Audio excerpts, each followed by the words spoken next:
Ladies and gentlemen, welcome, welcome. Legends Talk, man. I appreciate everybody out there for tapping in with your boy, Cal Griffin here, man, with another edition. Tonight, man, tonight is a very special night. We got a very special guest tonight, man. If you tapped in with the New York City basketball scene, from the 90s, early 90s, mid 90s, late 90s, 2000s up to right now. You know what I'm saying? You know who this guy is. If you was tapped in, you know what I'm saying? You know what it is, man. We got the legendary Artie Green with us. Now I gotta mention this. Artie Green don't do this. You know what I'm saying? He don't do the interview thing. He don't, you know what I'm saying? This is a exclusive interview, y'all. I want y'all to understand it. This guy has put in so much blood, sweat, and tears into this game that it's just mind-boggling that, you know what I'm saying, I'm humbled that he would give me the opportunity to chop it up with him and you know what I'm saying, and just to hear his journey. You know what I'm saying? This is a legendary journey. And I appreciate everybody out there for your tremendous support. You know what I'm saying? I've been doing this a while, y'all, and I'm humbled, man. This is a moment for me. I'm truly humbled at this, man. And we have a legend with us in our presence, man. Artie Green. You know what I'm saying? He's been around for a long time. He's seen a lot of players come and go. He's you know what I'm saying, he's been instrumental in this New York City basketball scene. And again, I'm very humbled and appreciative for him joining us tonight. With no further ado, y'all, let's get right into it. Legends Talk. Artie Green, y'all.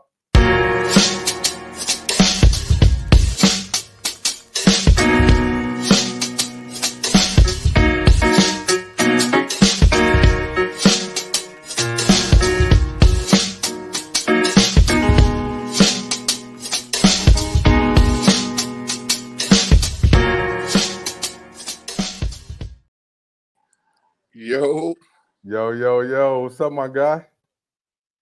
How you doing? I'm good, man. I'm good. Happy to be Hey, here, man.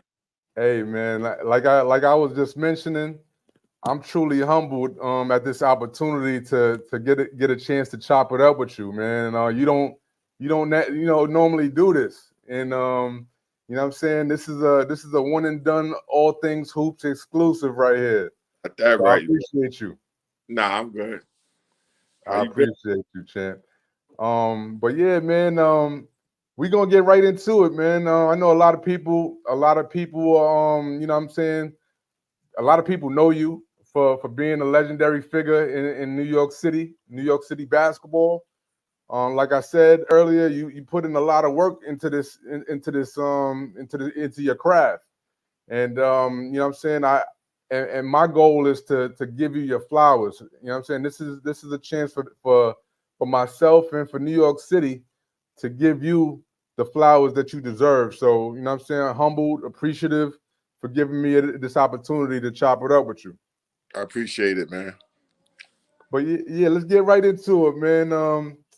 Artie, man, where you from? And you know what I'm saying, how did you get introduced to the game of basketball? I'm from the Bronx. I started coaching basketball at Kips Bay Boys and Girl Club. Julius Allen gave me my first start, gave me the team, the coach, and I just loved it. You know what I mean? I love coaching kids and helping kids, and if it was not because of Julius, I wouldn't even be coaching. He just helped me out a lot. And there's just so much talent in Kids Bay. It was like it was so easy. Like it came easy because kids wanted to be there. It ain't like, you had to fight the kids. They was there all day. And like I said, I give it up to Reggie Freeman, Mm. High Terrence five, salute. Bevon Roberts, you know, losing Isaiah. Those are the guys that really started the trend at Kids Bay. You know what I mean? Like losing Isaiah, he was tough. He was Mm. tough, and he came every day, and he was like loyal, like I'm with you. And it's just starting there. It just trickled down to just coaching those guys. Right, right. So I mean, did you actually play yourself back in the day? And you know what I'm saying? And I did you get it? played. Yeah, I played a little bit. I went to Stevenson for a little while. You know, I didn't play on the team, but I went there, and I just played that Kips Bay. I played that Kips Bay with Julius Allen. I had the opportunity to go a couple places, but I stayed home, took care of my family, my moms and everybody. But I played a little bit, but mainly I worked, and I went to I went to school, and that was it. Right, right. So The I coach. mean, my bad. Go ahead. No, I just got into coaching from there. Right, right. So I mean, how did you actually like learn the game though? Like, you know what I'm saying? Being, Because to be honest, with you, being around good coaches or good people like Jackie Knows, Julius Allen, Johnny Matthews, Tony Childs, rest in peace, Johnny Mathis. Dave McCullough, Thurman Mm, Player, like you being around those guys and just learning from those guys and telling you what's right, what's wrong, and just watching them. That's where I got started like really coaching because I watched them and I picked up everything they was doing. I'm a person, I do my homework, I listen, I learn, I sit there and watch, because people don't understand watching or listening to guys talk, you can learn from that. But everybody just got their own agenda. But me, I'm a student of the game. And when old G's talk, I listen. And that's the way it started with me. It was like, being around those guys like Jackie Knows and Gary DeCesar. I mean, mm. Gary used to teach me so much. Like when we was on the road, like, yo, do this, do this, do this, do that. Look, going to Rice games, watching Mo Hicks. You learn from those type of games, those people. Hey, all of those guys you just named, those are legendary cats right there, man. And you know what I'm saying, learning from them, of course, is gonna rub off on you that, you know what I'm saying, and you're gonna become somebody yourself. But I want you to walk me through like when did you first start coaching? Like what year was this? And can you walk me, you know what I'm saying, walk me through that first time on the sidelines, like that It was, first time you got up there and started coaching. I think it was like the '90s, the '90s, the early, like late '90s, early 2000. With Reggie Freeman, Terrence Rencher, E. Jones. That was Mm. my first real team. Like that was my first real team where, okay, we're going to compete. We're going to play against the Gauchos. We're going to play against the Riverside. You know, we're going to play. And now I can judge y'all. Is y'all really good? Now we playing against the heavyweights. Let's see where y'all stand because we was just a little boys club team. We was not like an AAU team. We was just a boys club team that stuck together. And we had good kids that, okay, they wanted to compete. They wanted to play. Right. So I give a lot of credit to Reg Freeman and Lewis and Isaiah, rest in peace, Jazz. Those guys got me started with, okay, they putting Kips Bay on the map. Okay, we're going to compete. We're going to fight. We're going to win some games. And then after that, it's just tranquil. Like, these guys is making noise. And it's like, okay, these kids is kind of good from Kips Bay. You know what I mean? So that's how it really started. Mm. So it became like a situation where you guys became a family, like, you know what I'm saying? Yeah. How important is that? Like bringing everybody together and just creating that family atmosphere. It's so crazy because we was so much a family that everybody came back and helped. You know what I mean? Like Reg Freeman helped Kenny Sack, Terrence Venture helped Andre Barrett. We was just always everybody helped each other. And it's like we never was bigger than each other. Like, they come in the gym, they beating Andre Barrett up. Like, yo, listen, do this. Come here. Let's go. Nah, get up. Make these shots. Everybody in Kips Bay was like a family. And it was like everybody looked out for each other. Like Bevon Robinson coming there, Kenny Satter being there. Okay, you know what? I'm going to work you today. You know what I mean? So it was like the young kids is getting a lesson from the older kids. And that's what I like about it. It was always a lesson from the older kids. And Reg, Isaiah, they started all that. Nah, that's crazy, man. That you know what I'm saying? There's so many legendary, you know what I'm saying, like players that came, got their start with you. When I posted that I would, I had the opportunity to interview you, and I made that post. A lot of people was like, "Yo, that was my first coach." I got my start with Artie Green. You know what I'm saying? And a lot of people know you, but it's like a lot of like you kind of in the shadows a little bit. You know what I'm saying? You're mysterious. You know what I'm Nah, saying? I just stay in my lane, like, because kids don't want to hear nothing about who you coached because they don't know them. And I Right, right, understand. Like, I told them, hey, y'all, I used to coach this person, this person. And the younger kids, this generation, they don't know those guys. They be like, yeah, okay, whatever. So right, right, I just concentrate on helping whatever kid I can help. And my thing is, if you ask me about something, one thing about me, I'm gonna tell you the truth. I'm not gonna sugarcoat it. I never was that person where I was scared to tell a kid he need to work. You know what I mean? And it's like now it's like coaches are scared to coach, like 'cause they think the kid's gonna leave, or he's not gonna play, or he's not gonna go on the circuit. I'm like, yo, listen, you hurting the kid, man, because when they get to college, they ain't gonna baby those kids. You mm, know what I mean? You're gonna do it or you're not. And they right, gotta understand that. But some of these kids, like, oh, I'm gonna go play on this team and he ain't start me, or I'm gonna go over here because he screamed at me. And that's one right, thing about Kenny Satterfield. Kenny Satterfield's coaching my son right now. Sat don't care who you are. If you're not working, you're not gonna play. You know what I mean? right. And that is so crazy because I love it because I see my former players coaching. Like I just went to watch Stevenson High School practice. Julius Allen Jr. coach Stevenson. And he was a former player of mine. And it's like, God, this guy used to play with me. Now he's the head coach. And he's doing a great job there. You know what I mean? It's going to take some time for him to turn around. But you see these guys coaching. You see what Eric Jones is doing at Out St. Lutheran. You see what Terrence Richards is doing out on Oklahoma State. It's just amazing to me. Like, you see these guys coaching that you coach and you played against. It's just amazing to me. Right, right. It's like almost like a proud parent or a proud Yeah. grandparent looking at his, what I'm saying, looking at his offspring, growing into their own and what I'm saying, having their own voice and using some of the techniques and some of the things that they got from you. So, what I'm saying, salute. But Nah, appreciate it. But it's like those guys is crazy. Like, Andre Barrett right now is working in the NBA office. Like, it's like everybody's doing their own little thing. And this is a kid that he was too small, everybody say. mm, That's what they said. He was too small. Andre Barrett won 80 games in grammar school in 2 years. 2 years. yeah, He is a winner. Like 2 years at Mount Carmel, he won 80 games. They ain't lose a game. that's a Then they fact. said he's small to go to Rice.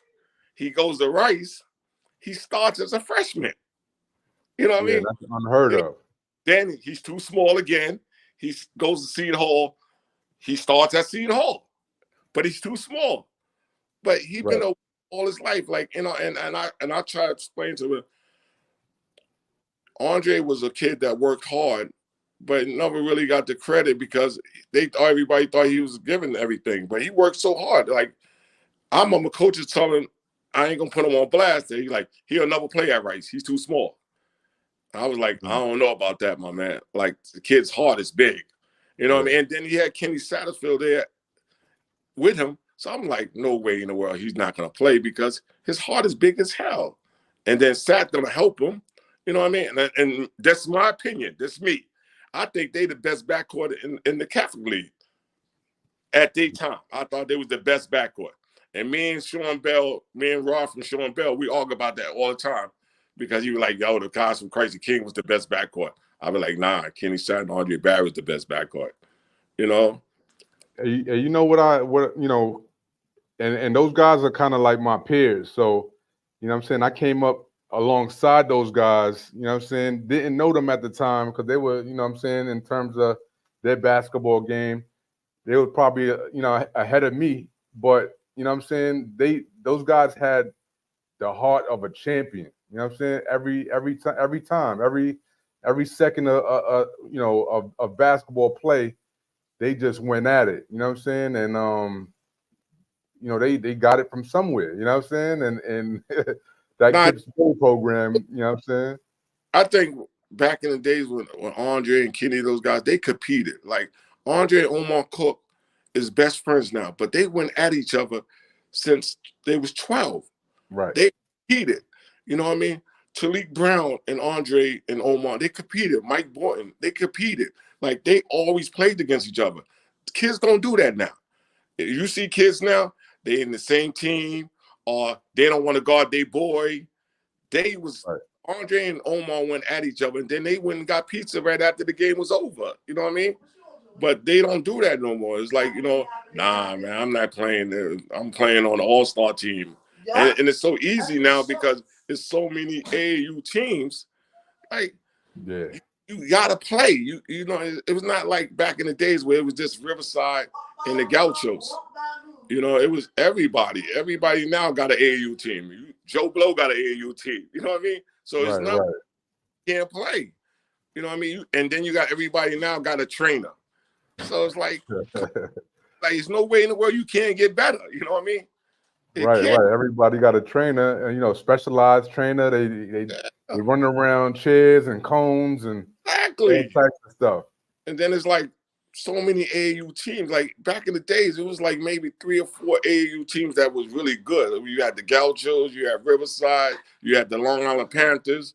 You had those guys, and they was the heavyweights. Now, there was a couple out there. Madison Square Broncos was another one. Rest in peace, Doc. Doc he had a good team there, but now so many teams and there's so many circuits. Like you can't. If you doing your job, that's all you got to do. Do your schoolwork and just do what you do. Stay in your lane. It's fine. Because you got the Nike circuit, you got the Adidas circuit, you got the Under Armour circuit. It's too many for not to be seen. Yeah. And they had that before, you know what I'm saying? I remember Gauchos was Adidas at one point. I don't think Riverside was affiliated. But I remember Gauchos was Adidas. I remember them big, they had the big duffel bags. I remember watching Stephon Marbury at practice. He was the first one I seen with the big Adidas bag. I was like, oh, I gotta get one of those. That was it. You get a Riverside or you get a Riverside. Oh, yeah, the Riverside tote bag, the string bag. That dude, you was that dude, man. You got one of those bags. And it's so crazy because I just watched the game on YouTube. It was Riverside versus Gauchos, Dave McCullough versus Thurm and the Golden Hoops. And I'm amazed. I watch games now.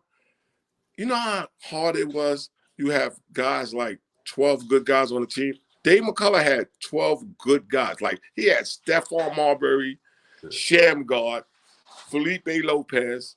Yeah, that was crazy. Like you got 10 guys. Like who do you sub? Like, and then like you got these guys, they all nice. That's why I give Dave McCullough, even Thurm, I give those guys credit because they had 12 good guys on their team. And you got to manage 12 guys that, I'm nice too. You know what I mean? And I'm on the bench. You know what I mean? And Steph coming, he's on fire. So, once he get on fire, you ain't going to take him out. Yeah, so it's like, how do you adjust to all that? And that's what things I looked at and I learned from. Like, damn, how you going to have Sham on the bench? Like, Sham is that dude. Like, you know what I mean? But he gets in the game, he gets right into it. And it's like, no egos. Like, they all playing and we're trying to win the game. And that's what I try to explain with the young kids now. You got to play with good kids. You got to learn that. You can't be the man everywhere you go. You got to learn how, when you go to college, you got to learn, like, I'm not going to be the man, so I got to fit in. Right. But everybody was a man. Everybody was a man at the high school. Hey, but these guys get baby and they get upset because they not starting or they not playing or they not on the circuit and they ain't getting the looks they want and they ain't getting the touch. And then when they get to college, you just a regular dude now. You know what I mean? Because the kid from Chicago is nice too. And the guy from Indiana is nice. And now we all got to come together. You're not shooting 40 shots on this team. And that's what I try to explain to guys now. It's like, understand you got to play with good guys and you got to fit in. If you get yours, you get yours. But you got to fit in and do something else than score. You know what I mean? You get 20, you can get 20, but then the other kid over there is getting 40. Like you got to do something else. Play some D. Rebound. Definitely.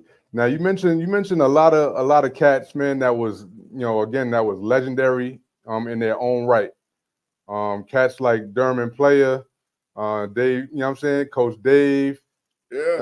Just all those, shout out to Bingo, was another legendary Yes. coach. But Yes. like, what characteristics do you think makes a great coach? Knowing your kids. Like knowing your kids. I think knowing your kids, like I always try to explain this. I didn't have to scream at Andre Barrett because you know what? He once you tell him he got it.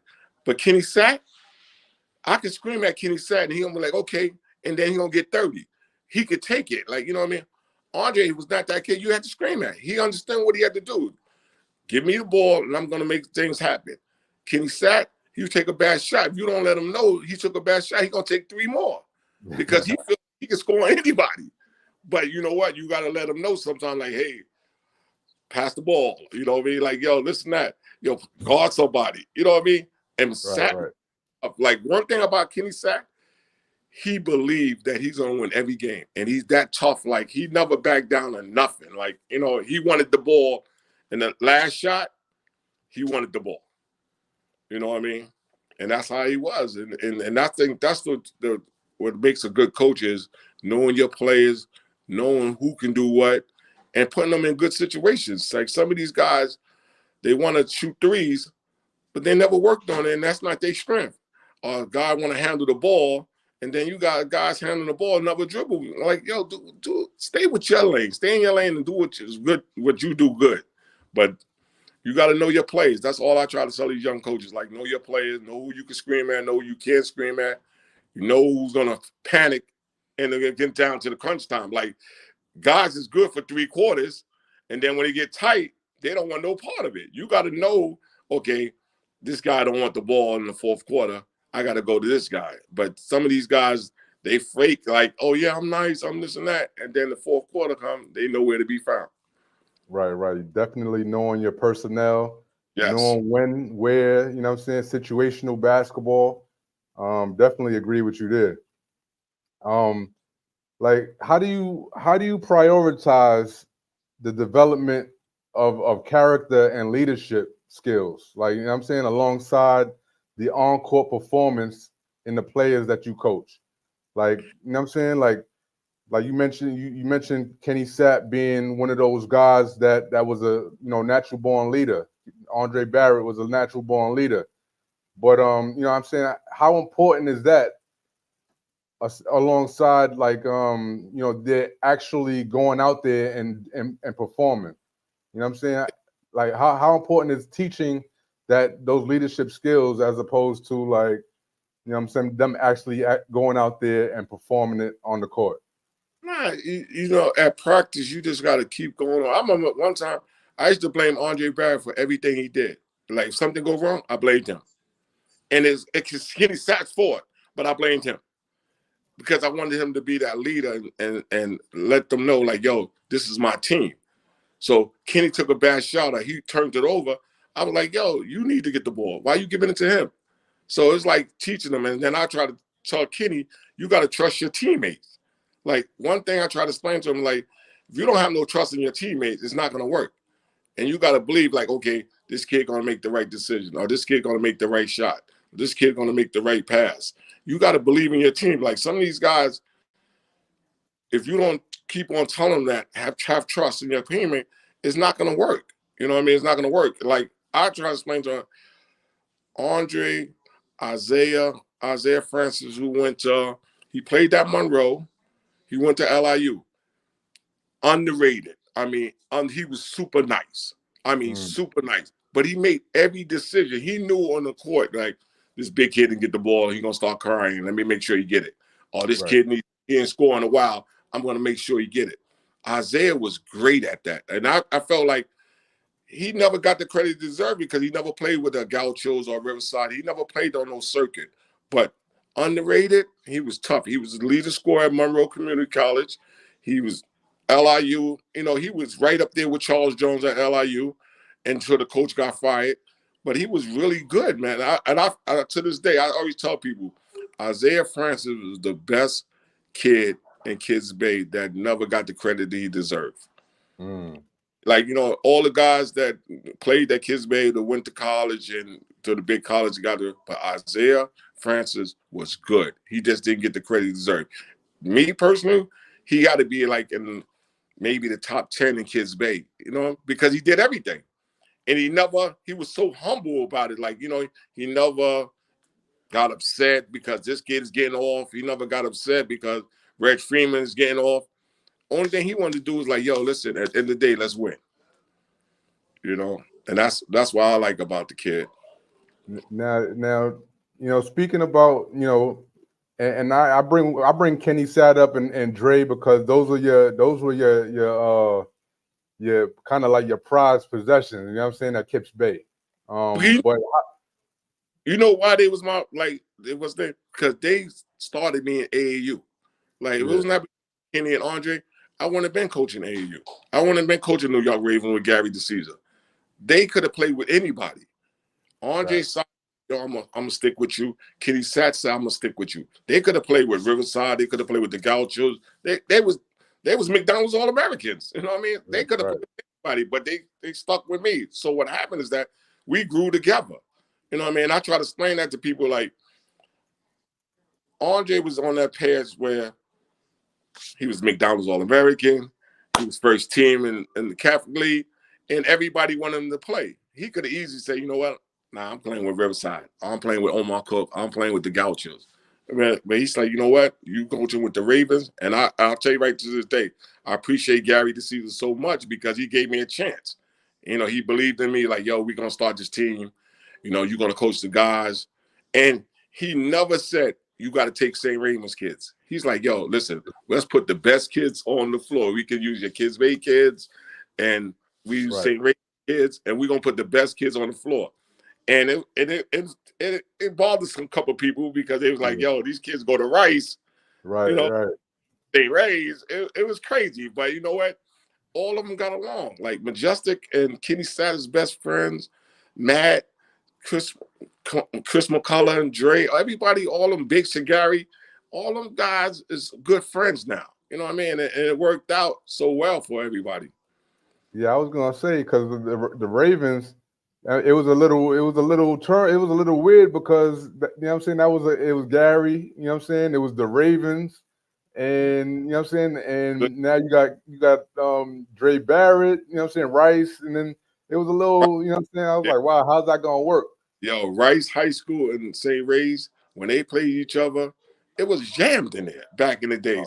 That was the thing. And I was just telling my guy, it was so crowded. If you didn't get there early, you was not getting in. I don't care who you was. You know what I mean? And that was the crazy part. And then it's like, okay, they going all year against each other, battling. And then now the season's over. Now they got to get together and play together. So it was crazy. Like I said, I give Gary DeCesar a lot of credit because remember, Gary's coached at St. Ray's. All my kids went to Rice. Right. And Gary's my man. I'm on one night we was at the Yankee game, me and Gary at the Yankee game, and he was like, Artie Green, you never gave me one player. All your kids went to Rice. But I used to get, people used to dog me, man, because they was like, oh, you messing with Gary DeCesar. I'm like, that's my guy. Do your homework. All my kids played that race. Andre Barrett, Kenny Satterfield, Reggie Freeman, Bevon, Big Shigari. All the kids I had at Kips Bay, they went to Rice. So I was like, before y'all come at me, do your homework, man. Like, you know what I mean? Gary DeCesar's my guy, and I ain't sending one player. And we went to Yankee games, we went to dinner, and we talk about it now and laugh about it like, yo, you didn't send me one good player. And was coaching the Ravens. They all went to Rice. And But I give Gary DeCesar a lot, because he gave me a chance. You know what I mean? It was not because of him. I wouldn't have been coaching New York Ravens. We wouldn't have went to Vegas and won Vegas. We went to North Carolina playing Bob Givens. Basketball was really good because of Gary DeCesar and Julius Allen and Jackie Knowles and Tony Childs and Lamar Dyson. All those guys helped me, you know what I mean? And I appreciate it. But like I told them, I appreciate all the stuff they did. And the one thing I do, when they talk, I listen. You know what I mean? Because they helped me out. And when I was struggling at Kips Bay trying to get a deal or trying to get something, everybody was like, yo, just be patient, keep on doing what you're doing. It's gonna happen. You know, and then Gary DeCesar came along. We went to the Yankee game, and he was like, yo, we want to start this team. I was like, let's do it, you know. And the rest, my friends, are history is history. Yeah, but it been a good run, man. It was a good run with those kids. You know, Curtis Stinson, another kid. You know, he was struggling in school. He was not playing with nobody. We got him in school. He went to Iowa State. He played overseas a lot, you know, and now his son is one of the top kids in Iowa playing right now. And it's like this kid he didn't have no schools. He didn't have one school. You know what I mean? But now look, he got drafted, but he went to Iowa State. That's amazing. Wow. But yeah, man. So, you know what I'm saying? Speaking about Dre and Seth, how early did obviously they went, you know, they made it to the NBA ranks, right? But how early did you tell, like, yo, these two dudes are pros? They gonna make it. You know what I'm saying? When did it really sink in that they were gonna make it to the league? I mean, Andre and Kitty was playing since they was like 12 in Kids Bay. But the crazy thing about it, they never played their age group.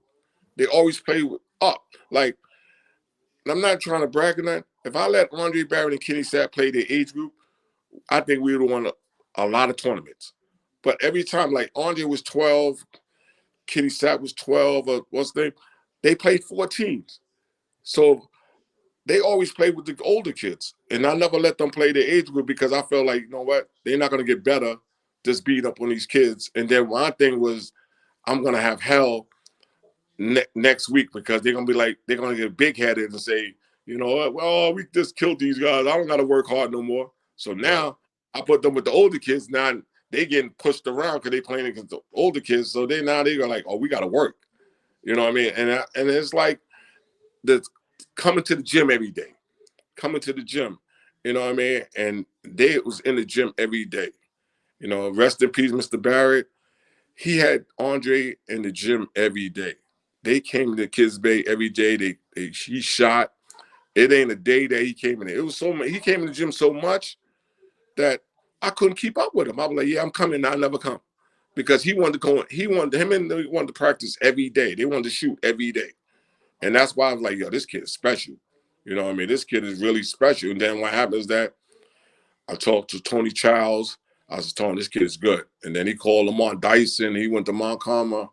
Andre went to Mount Carmel for 2 years. Him, Kyle Cuff, Mike Borton, and I don't know who the other kid. They won 80 games in 2 years. 80 in 2 years. They didn't lose a game. So I'm trying to say, like, that kid is a winner. Like, I don't care what nobody say. You can call him small, you can call him what he want, but everywhere he went, he won. You know what I mean? Everywhere Sat went, he won. Like, you know, so my thing is with those guys is like they're about winning. They're not about to say, you know what, we're gonna get 30 and we're gonna get 40. We gotta win. And I give Reggie Freeman all that. I give Isaiah all that because they taught those kids that. Like, yo, listen, y'all nice, but y'all gotta win. Nobody gonna know when y'all get 30 and lose. So and that's why I give the OGs, the Terrence Richard, you know, the Eric Jones, Jamel Thompson, all those guys let those young kids know, like, yo, listen, y'all nice, but y'all gotta win something. Y'all didn't win nothing yet. So and they took that to heart and they just like, yo, we gonna win. Nah, that's a fact, man. So, I mean, what do you think is the major difference between, you know what I'm saying, the players that you coached back in the 90s and the players of today? Like, do you think there's a difference in actual skill? Or is it the heart that these guys now are lacking? Or do you think it's just no difference? It's just, just a different time? Nah, it's a big difference because now kids is not working like you know, back in the days, you work to try to get a scholarship. These kids now is working to get on the gram and say they rank number 10 or they rank number 20 or they gonna get left back to be in the top 5 in the class. Back in the days, it was none of that. We was like, yo, listen, you trying to get a scholarship. You trying to go to college. You're not playing for no trophy. You trying to get a scholarship to go to college. You know what I mean? These guys now, they're not playing for that right now. They playing like to see their name on Instagram and they in the top 25. And I'll be trying to explain to guys, this is what really gets me upset. Some of these guys is ranking these kids, but never saw them play. It's like, and I'm like, how can you put this kid number 10 and you never saw him play? Like, so I'm like, I judge guys. I judge guys on the court. Like, don't tell me you rank number 10 or you rank number what's name. Show me on the court because, like I said, everybody use a favor. I sat next to guys at games and they're like, yo, telling this guy, yo, I got this guy, man. He's nice. I'm telling you, you got to put him in your top 20. I'm telling you, he's nice. And he never saw him play. And I'm like, and then you look at him, then you go to the court, you look and I'm like, no way he's in the top 20. And that's the difference in New York right now. Like the difference with basketball. Guys is like, they worrying about other things instead of worrying about trying to get a scholarship. You know what I mean? It's like they worrying about, I'll just put a move on the gram and I got 30 likes. And like, you know what I mean? That's the highlight of the, okay, you know what? I'm going to do this Instagram stuff and I'm going to put a move on and everybody going to like it. And I'm nice already. Right. Okay, you know what? I'm going to get on this court and I'm going to show you why I'm nice. Nah, that's a fact. That's a fact. And I mean, social media is probably like the gift and the curse, right? But right now, you know what I'm saying? In the defense of that, these cats are also getting paid now. You know what I'm saying? They can get paid. Yes, So and now they want to put the stuff on Instagram. That's why they're doing it. And I understand it. Everything's a hustle. Everything's a business. And I understand. But you can't forget to put the work in. I understand the business, but you know what? At the end of the day, you're trying to get to the next level. So you can do that, but at the same time, put that work in. You're going to get exposed if that's all you're doing. That's all I try to spend on. And I understand this is a business because, you look at all these college kids, they getting paid. And I'm not mad at them, you know what I mean? Because they deserve to get paid. But you know what? Nobody gonna mess with you if you ain't doing what you're supposed to do and you ain't putting no work in. Because soon you can go up, they'll be like, I'm gonna get another person. Shout out to my guy Heck, man. My man Heck was he was part of that golden era back in the days too. With them gauchos. Heck was one of my favorite players, man. Like he never played for me, but I saw Heck playing round ball, and this is a true story. I saw Heck playing round ball. He got every award. He got MVP. He got most assists. He got steals. He got everything. He walked out there with like 6 trophies, and I'm like, yo, this little chubby kid, man, who's this little chubby kid killing everybody? And it was so crazy because he demolished whoever he was playing against. And I'm like, this little chubby kid is killing these dudes. But he just played harder than everybody.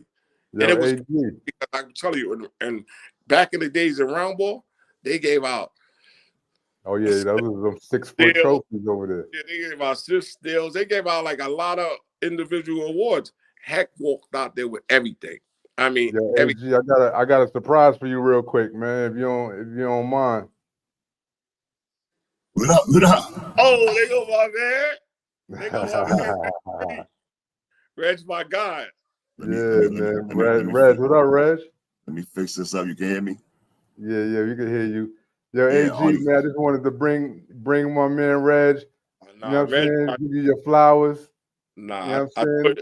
I tell you, Reg started everything. I tell you that every time. When we first got on, I said Reg is the one who first real team we had in Kips Bay was Reggie Freeman, Terrence Venture, Isaiah, rest in peace, P.O., Jazz. That was the original team. You know what I mean? And then the young kids came right after them, and they grew the young kids, the Kitty Sad and the Andre Barrett and Brandon Stoles and all of them. That was because of Reg. You know what I mean? Like I said, they didn't have to do it. Reg was everything at Rice. You know what I mean? Let me throw the history at you, though, because all this he talking, Artie Artie was like, when I was younger, remind you, Artie was still playing too, right? Yeah. So at the end of the day, people don't understand. My favorite player was Magic Johnson. He knows this, right? Mm-hmm. But I learned from watching Magic, watching Artie, watching Master Rob, but they all did well.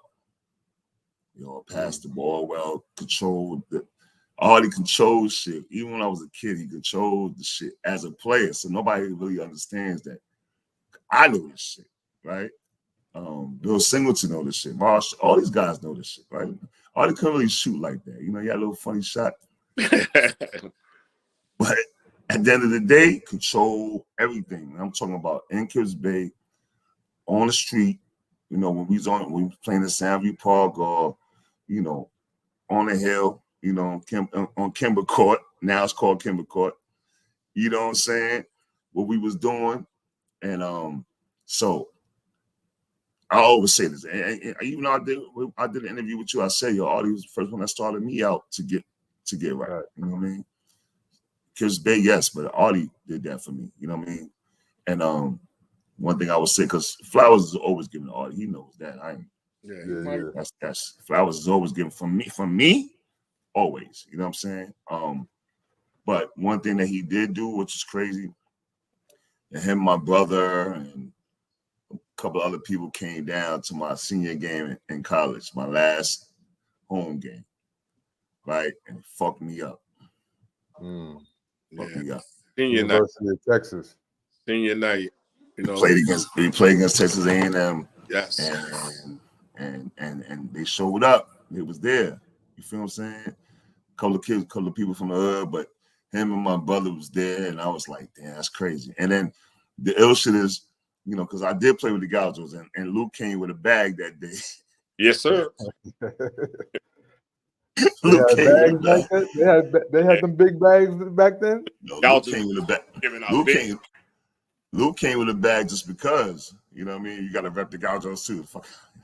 You know hey, back then, if you was getting a bag, man, you was somebody. Well, at the end of the day, if I was somebody, all praise due to Artie B. You heard me? And don't ever get it twisted. And what he's saying is right. As far as Jay Barrett, Kenny Sal, all the younger guys, they came in and we beat them up just how Billy Singleton and Artie and all these dudes used to beat us up.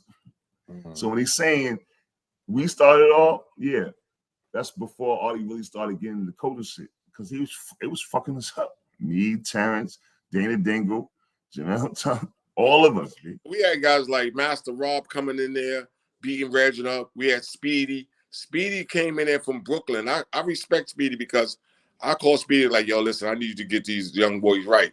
Speedy, Master Rob, they came in there challenging Reggie up. They was going at Reggie up. And those kids, Reggie was holding their own. Like, you know what I mean? But it was just like everybody helped each other. You know, I to me, the best thing that happened to Reg, Master Rob, him and Master Rob was in the backcourt because Master made it so easy for him. And he told him like, yo, listen, get in your spot. I'm going to give it to you. They're going to double team me. They don't know you. You're going to knock these shots down. And Reg was like one of the top 5 in 55th because him and Master Rob was like, yo, you double me. Reg going to kill y'all. This young kid going to kill y'all. Right.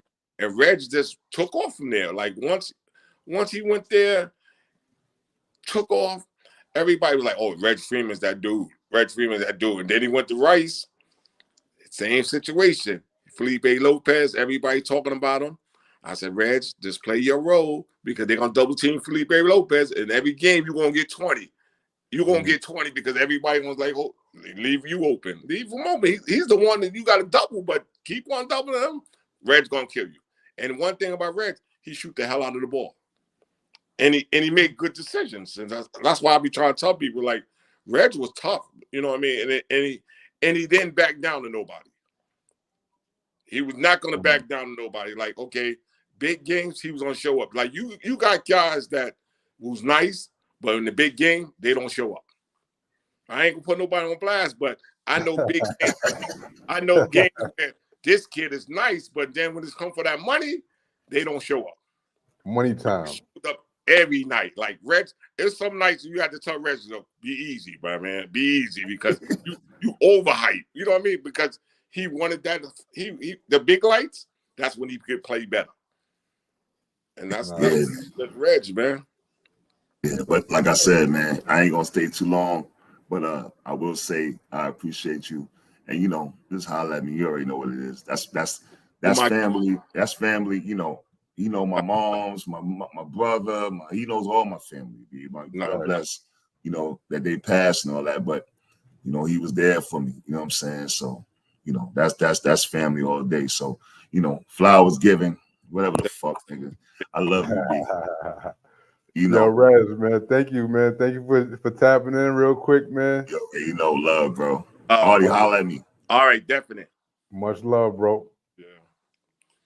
But yeah, man, that's what, like, it was always like that with all the kids in Kips Bay. And like I said, one person I forgot to mention, it was Dave Nelson. Dave Nelson did so much in Kips Bay too. He was at the time we coached together. He was in that era where he was in the gym.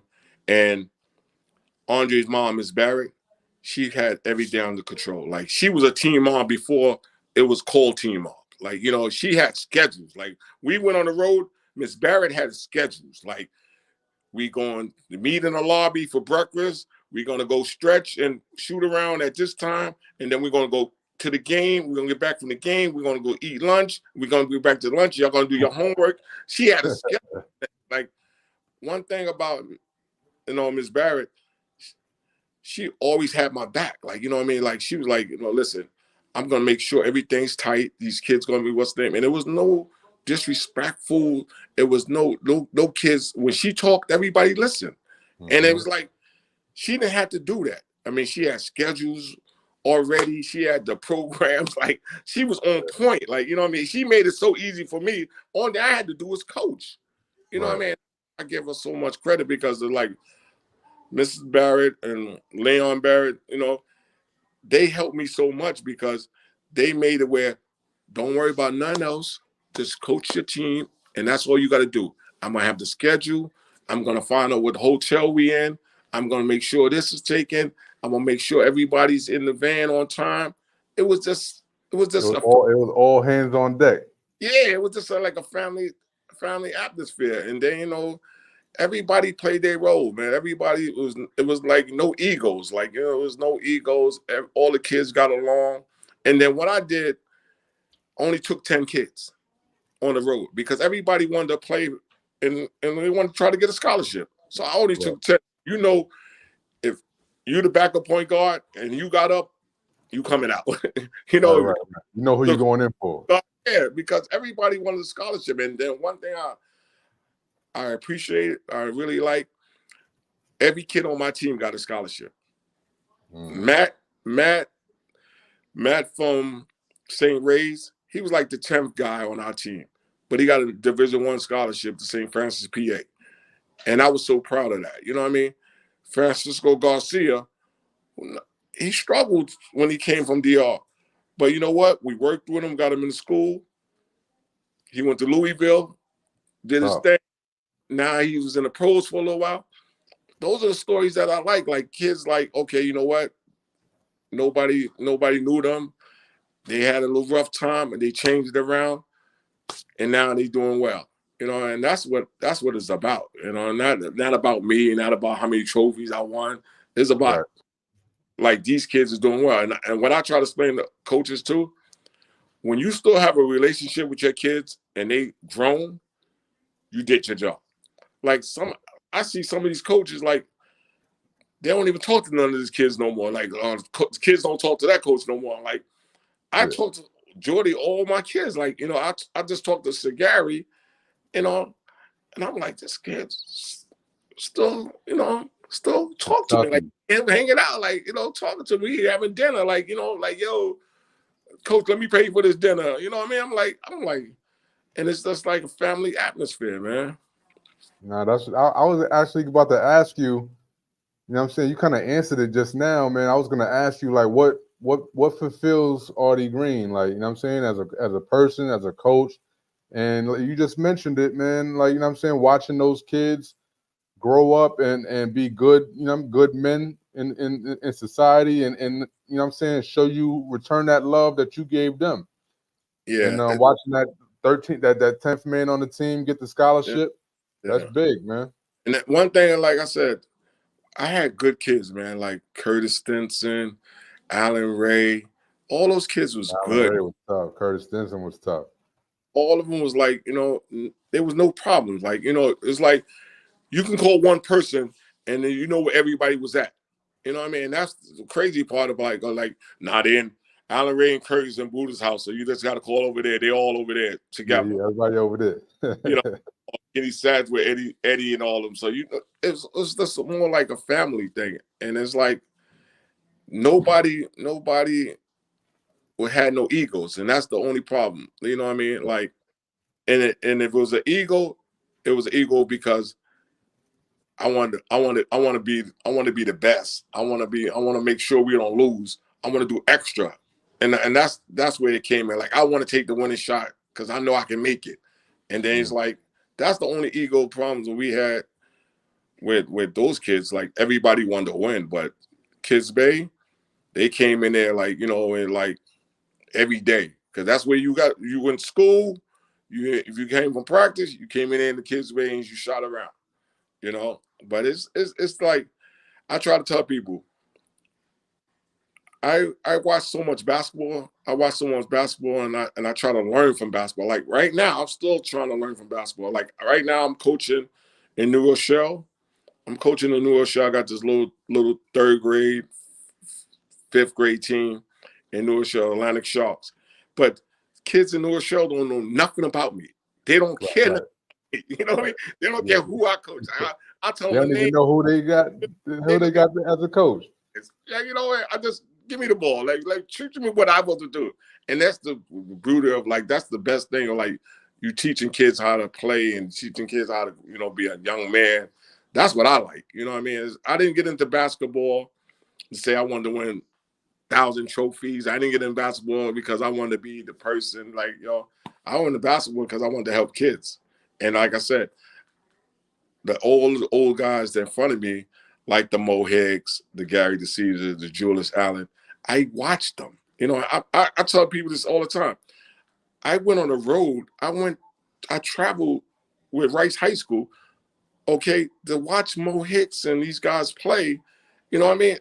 One, to try to steal some of the stuff that they was doing, and two, they're like, learn how you deal with kids on the road. Like, you know what I mean? Like, because you dealing with the same kids, and like, you got to understand, like, you're responsible for these kids when you get on the road. So how are they going to respond to you after they lose? You know what I mean? Like, how do you deal with them? How do you deal with a kid that you didn't play and he felt like he should play? So I wanted to see how guys do that. I wanted to see how Gary DeCesar, okay, coach Julius Hodge. Okay, like Julius Hodge wanted the ball every time. What happened when you don't give him the ball? Right, how they react, right. With all that. And some of these coaches don't understand that. Like, you gotta watch to see how you deal with certain people deal with stuff. And like I said, I give Thurm and Dave McCullough a lot of credit, because you got to deal with 12 nice guys every night, day in and somebody egos, the egos, the personalities. You got to deal with the, you know what I'm saying, them wanting the ball. Like, you got 12 people that want the ball. Yeah, and it's like, and then I watched the game with Ross Strick, Lloyd Daniels, and all them. They had like a crew, like, and then, like, I'll tell you in a minute, Ross Strick was one of my favorite players. And like, I don't care what nobody said, Rod was nice. And I was like, I don't care who played on his team, give Rod the ball, move out the way, he's gonna get you a bucket. You know what I mean? And it's like, how do you sit him? You know what I mean? And put this person in. Like, it's hard, man. Right. And it's crazy because I went to a game in Stevenson High School. Stevenson played Truman, and it was packed. It was Dedrick Irvin versus Ross Strick, and Dedrick was nice. I mean, Kyrie Pops, he was nice. And my best friend Slick played with Stevenson, so I used to always go to support my man Slick because that was my dude, like, from third grade. So I used to always go to the Stevenson game just to give my man Slicks, like, yo, I'm here. Let's get it. Let's get it. Let's go. Rod Strick and Jedrick went at it, man. Like, they went at it. Like, every time Truman played Stevenson, it was like standing room only. But after the game, Rod Strick and Jedrick, they'll go get some pizza and they go back to Mitchell. Like, they cool. But when they got on the court, they went at each other. You know what I mean? And that's what people don't understand. Like, go at the person you're going at on those 4 lines, and then after that, we cool. We gonna go get something to eat and then chop it up. But those Stevenson and Truman games, trust me, man, it was a game. And like I said, Ross Strick was one of my favorite players, man. Like, because he made it look easy. I mean, easy. You know, and it's crazy about it because he always did something like you be like, oh shit, like damn, like he did that. Yeah, he did. You know what I mean? But and like I said, Stevenson games and that Truman was, I mean, you had to be there for it was like Rice and St. Ray's. You know? Man, I wish I was there to see that, man. Salute to Ross Strickland, to Dedrick Irvin, all of those cats, man. I wish I was there to see that one, man. Nah, but AG, so I know that, you know what I'm saying, it's impossible that you won every game. You know what I'm saying? Of course, you lost some games out there, whether it be on the road or what have you. Like, were there any memorable, you know, battles that you went through that you lost? And you know what I'm saying? Like, you remember, like, damn, that dude had 40 on us, or whoever it was, like, yo, we played against such and such, and he went crazy that game, and we, you know what I'm saying, we caught the L. Like, do you have any memories like that? I remember one game. I don't know the kids on the plane. We just got on the plane. We just got on the plane to go to North Carolina. We playing in Duke. And that's when teams was driving a van to North Carolina. We flew. So the kids on our team was feeling themselves like, oh, we in the plane. And, you know, Andre Barrett and these guys was like, yo, they driving 10 hours. We on the plane. So we get off the plane. We goes to Duke. We playing Illinois Fire, team from Chicago. They kicked our ass by like 30. I mean, we was loaded. They kicked our ass so bad. I was like, yo, listen, nobody going to eat. Nobody's doing nothing. We going to practice in the next gym, because they just were so comfortable. And it was like, I was like, yo, listen, we got to be ready to play. And those kids from Chicago, they killed us. I mean, they from the beginning of the game to the end, we didn't even have a chance. And that from that point on, they was like, nah, we taking every game serious. You know what I mean? And then another game I thought we played, remember back in the day, they had a pro style. They had pro style, a tournament called Pro Style. I remember that name. It was at Bronx Regional. And we played against the Gauchos. And I had Curtis Stinson. And they had Adrian Walton. And it was a game, we went into double overtime or triple overtime. And it was, it was a good game. It was a hard battle. And it was like, just the time, okay, we're going to put Kips Bay on the map, because we beat the Gauchos, or we're going to be fine. And Adrian was getting like 30 a game. Adrian Walton was getting like 30 a game. But Curtis Stinson was holding his own, and we won at the buzzer. But it was the crazy part about it. The next day, we had to play in Citywide seniors, and we had to play against Riverside. And that's when, rest in peace, Mr. Lodge, he had everybody on his team. You know what I mean? And Curtis Stinson, again, we pulled that a game out in overtime. And it was like those games, like, and those tournaments, I remember, because it was like, you know what? Nobody knew about Kips Bay. Nobody, like, in one era, if you didn't play with Riverside, the guys was like, okay, you know. And it's like me, Doc from Madison, we was like the new kids trying to get some respect, you know, and that's what I looked at it. We was just the new kids trying to get some respect. And I'm like, and we just fought, man. We fought every day. And that's why I be trying to, like, these little young programs, these old programs, I respect them. Like, I got a lot of respect for Muggsy, from the Wiz Kids, because he grind. Like, he did everything like I did. Like, you know what I mean? Like, he had a small team, the Wiz kids, and he stuck with them and stuck with them. And then you know what? Those kids got older. Ian Jackson, all those guys got older. And I respect Ian Jackson so much because he could have played with anybody on the circuit. And he remained loyal. Right. He was just loyal to Muggsy. And that's how Kenny Sad and Andre was with me. They was loyal. And that's why I respect Ian Jackson and these guys that play with the Wiz kids because they was loyal. Salute to Captain Jack, UNC commit. Yeah, and I loved seeing like teams like that. I mean, Abyssinia back in the days was like that. Rest in peace, my man. He was like that. You know what I mean? He believed in those kids. He was with those kids every day. He gave me PlayStation. You know what I mean? He's like, Artie Green, I got this nice kid from Harlem, and I never took no kids from Harlem. I only took kids from the Bronx. And so much. He was like, yo, I got this kid PlayStation. Yo, what you got against Harlem, man? Come on, Art. Nah, because what happens that back in the days, guys didn't want to go nowhere. Like it was territorial, I know. Harlem guys stayed in Harlem, Bronx guys stayed in what's name, and so I was like, I'll take him, and he was good, but I just did it out of respect for my man Les, my man, what's name, because he was just one of those cool guys, you know what I mean? But he could play, But now, Lex, my fault for cutting you off. But I definitely want to be respectful of your time. I know we could be here forever, right? But I got one more question for you, Art. All right. Like, in your opinion, what are some of the most important life lessons, right, that basketball teaches young athletes, in your opinion? To me, it's friendship, man. It's friendship and relationship. Like, I'm just thinking, like, I was watching this little show, like, you don't know who's in the room. You don't know who you're talking to. You don't know who's there. So you always got to be respectful. You always got to be that person, like, be a little humble. You know what I mean? That's why I always take it, because you know what? That one person in the room, you might don't know him, but he might own a company, or he might can help you. But if you be an asshole and be disrespectful, and they were like, I'm not helping him. And me personally, I feel a lot of people help me because I'm not disrespectful. I'm whatever I can do to help you, I'm going to help you. And I always stay in my lane. I don't try to be something I'm not.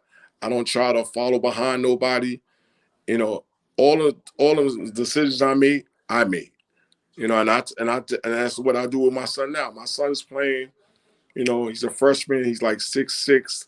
He's a freshman. He's a big boy. But he plays football and basketball. But I make the decision. You know what I mean? So if something go wrong, I can't blame nobody. And that's one thing I try to explain to him, is like, you make the decision and live with it. Like, I'm not letting nobody make a decision and then talking about, they screwed me over, they did that. No, I made that decision. So if it don't go well, I can live with it. If it goes well, I'm happy. You know what I mean? But I can't have us let's teaching somebody like, yo, listen, follow behind him. You know what I mean? You do. Right. Go with your gut. Like, you know what I mean? You're going to make mistakes. Shit might not work the first 5 times, but it might work the second time, the 6th time, Hey, you don't know, even I'm soaking all of this up right now. You know what I'm saying? And I'm using this in these gems that you dropping. I'm using this for myself right now. You know what I'm saying? But yo, Art, man, I know. I want to be respectful of your time, man. I'm so grateful that you gave me this opportunity. I don't want to go nowhere, man, to be honest with you, man. But glad you had me on, man. I appreciate being on. I was honored just being on with you, man. Yo, man, this is always love. Whatever you need, whatever, you know what I'm saying? If I could help you in any way, shape, or form, please don't hesitate to reach out to me. You know what I'm saying? And I appreciate you, man. I really do. I consider, you know what I'm saying, everybody that come through these doors right here, man, I consider family, man. I do this because of the love, you know what I'm saying? And not getting a dime from none of this. So I genuinely show love, and I appreciate you for what you've done for the culture. what you've done for the kids. You know what I'm saying? And it shows, man. It shows that you got a genuine heart, and I really appreciate all that you put into this game. From you know what I'm saying, from everything that Reg, you know what I'm saying, what Reg was saying to just everything, man. You know, and salute to you, man. I want to give you your flowers. You know what I'm saying, while you here to smell them.